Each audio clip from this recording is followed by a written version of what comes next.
Aujourd'hui, j'ai été personnellement touché par l'Évangile en ce jour où nous célébrons Saint-Étienne. En écoutant la première lecture et l'Évangile de ce matin, nous pouvons comprendre trois éléments importants en ce qui concerne la vie et la mort de Saint-Étienne, qui est le premier martyr. Ce martyr que nous célébrons au lendemain de Noël. Il y a trois éléments importants qui doivent nous aider à vivre ce temps de Noël, à vivre ce Dieu qui s'est fait chair. Premier élément, c'est le témoignage de vie. Deuxième élément, c'est la place et l'importance de la Trinité dans notre action comme chrétiens. Et troisième élément, c'est la place du pardon. En regardant la vie de Saint Étienne, en regardant sa mort, nous comprenons que Étienne meurt en vrai témoin. Et nous, comme chrétiens, comme chrétiennes, nous sommes invités à être le témoin du Christ. C'est Dieu qui naît, qui est dans notre vie, dans notre histoire, veut que nous puissions le témoigner par notre vie et par nos paroles. Nous devons être ces personnes qui annoncent la bonne nouvelle. Ces personnes capables de ne pas trahir le Christ. En fêtant Noël, c'est déjà un chemin de croix qui commence parce que le Christ va mourir sur la croix et il sera ressuscité. Nous, comme chrétiens, nous devons au quotidien annoncer cette venue du Christ, annoncer sa présence parmi nous. Et en étant témoins, comme le dit l'Évangile d'aujourd'hui, nous serons rejetés par nos proches, nous serons rejetés par nos parents, nous serons rejetés par nos amis. Et quoi que l'on fasse, nous allons toujours rencontrer le mal sur notre chemin. Mais ce qui est important, c'est de persévérer. Ce qui est important, c'est de garder espoir. Ce qui est important, c'est de se focaliser vers Dieu, de dire que c'est Dieu qui me défend, c'est lui qui m'envoie son Esprit Saint.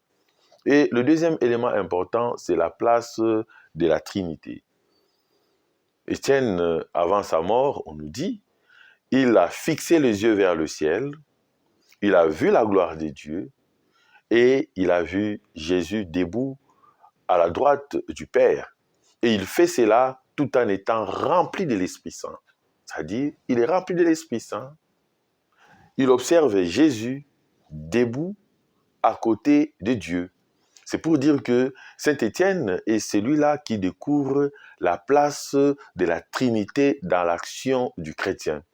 Et nous, dans notre vie, dans notre quotidien, nous devons apprendre à faire référence à Dieu le Père, le Fils et le Saint-Esprit. Et les credos, justement, nous aident à pouvoir grandir dans cette foi. Mais posons-nous la question, est-ce que devant les difficultés, devant la souffrance, sommes-nous toujours prêts à recourir à l'Esprit Saint? Sommes-nous toujours prêts à recourir à Dieu le Père et à Dieu le Fils? Parfois, au lieu de laisser le Seigneur parler à notre place, de laisser l'Esprit Saint parler à notre place, c'est nous-mêmes qui faisons l'effort de dire ce que nous ressentons, de dire ce que nous pensons. Et à la limite, nous répondons par rapport à notre humanité simplement. Mais je pense qu'en ce jour, Saint Étienne, faisant référence à l'Esprit Saint, à Dieu le Père et à Dieu le Fils, veut que nous aussi, devant les difficultés, devant les problèmes, que nous puissions nous laisser conduire sous la mouvance de l'Esprit Saint. Et le troisième élément important, c'est le pardon. Il y a un adage qui dit « Celui qui veut la paix prépare la guerre ». Mais je dirais aujourd'hui que celui qui veut la paix doit pardonner. Nous devons pardonner. Pourquoi? Parce que Étienne, en mourant, demande au Seigneur de ne pas retenir les fautes de ses bourreaux. Et il reprend ici les paroles du Christ sur la croix. « Père, pardonne-leur, car ils ne savent pas ce qu'ils font. » Je pense qu'aujourd'hui, nous comme chrétiens, comme chrétiennes, nous devons beaucoup apprendre de Saint Étienne. En fêtant Noël, nous devons être de vrais témoins. Le témoin du Christ qui est né, le témoin du Christ qui est ce Verbe qui s'est fait chair. Et deuxièmement, reconnaître la place de la Trinité dans notre foi. Et enfin, apprendre à pardonner pour vivre dans la paix, dans l'harmonie et dans la joie des enfants de Dieu.